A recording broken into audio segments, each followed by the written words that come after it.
Can you hear me? Everybody good? Okay. Well, good morning. Good morning. I'm Fred Cerwanka, Superintendent, St. Joseph School District. And this morning we'd like to announce the results of the recently released ACT data and also our annual performance review. And this is the second year that APR has been released for Missouri School Improvement Program 5. MSIP 5 is what that's called, and that's what we in education refer to it as. And it's the state's school accountability system for reviewing and accrediting public school districts in Missouri. APRs are generated for every public school district each year. And before we begin, I would like to publicly thank our teachers and our staff for the fantastic job, our building leaders who go above and beyond each and every day educating the children of St. Joseph. Today we're focused on teaching and learning, and some of the results announced here today will reflect their hard work and their dedication and their extra commitment that they've put in. But I'm going to turn this over, I'm going to be real brief and turn it over to Kendra Lau, who is going to give you an overview of our district's APR. Ms. Kendra.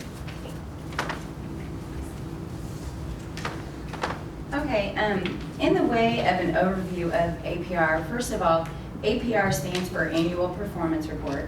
The performance standards for this report are set by the Missouri Department of Elementary and Secondary Education to help school districts monitor their progress towards goals that are set by the Missouri Top 10 by 20 initiative. Each year, the St. Joseph School District receives a scorecard based on a 3-year rolling average.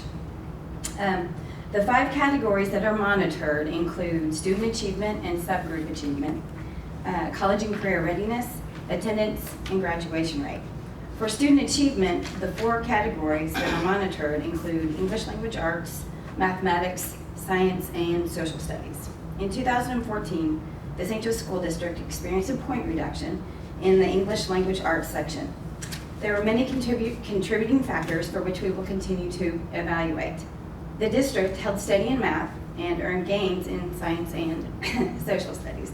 As far as progress, our subgroups in science and social studies earned an exceeding rating, and language arts and math continue to be a focus of improvement.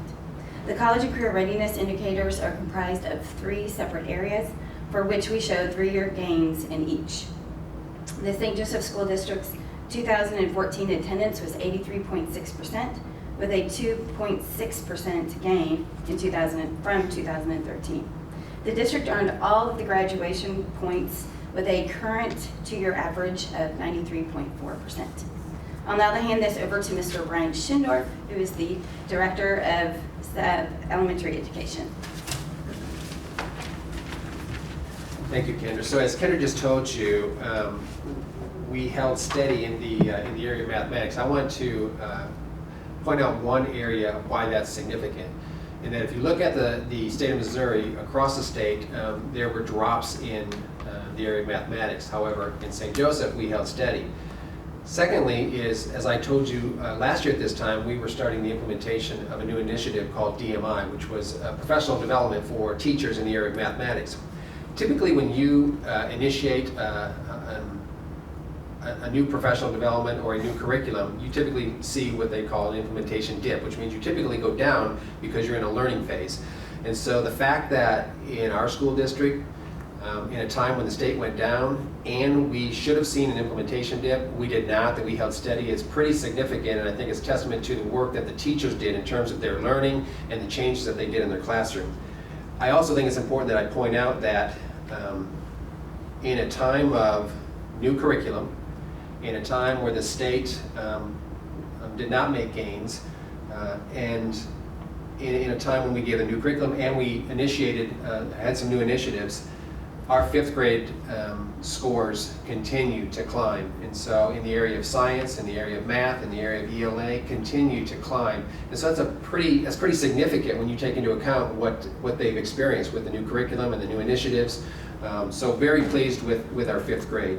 I'll remind you that when I talk about DMI, that initiative, that is developing mathematical ideas. And what it is, it's based on educating teachers on how to be better teachers of mathematics. What we find is that elementary teachers are generalists, and not necessarily are they specialists in one area. And so mathematics typically tends to be an area of concern for elementary. So offering professional development where we educate teachers to be better teachers of mathematics, it's paying off in the St. Joe School District. I think our scores indicate that. Any questions about DMI?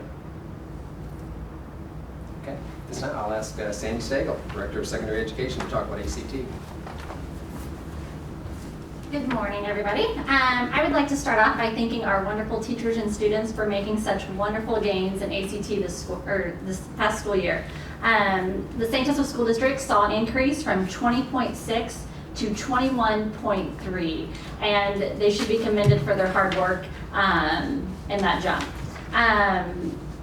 We believe that a contributing factor to these scores are the ACT academies that we offer at each high school. And the instructional strategies that get deployed from these academies that help students perform better on the ACT test and become better students in general.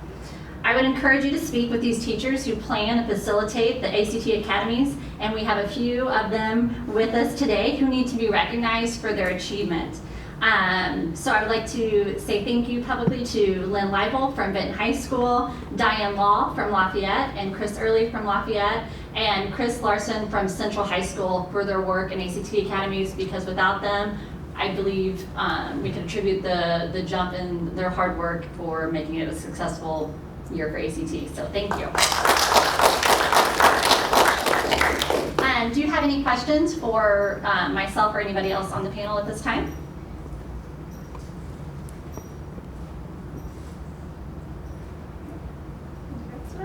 Okay, thank you.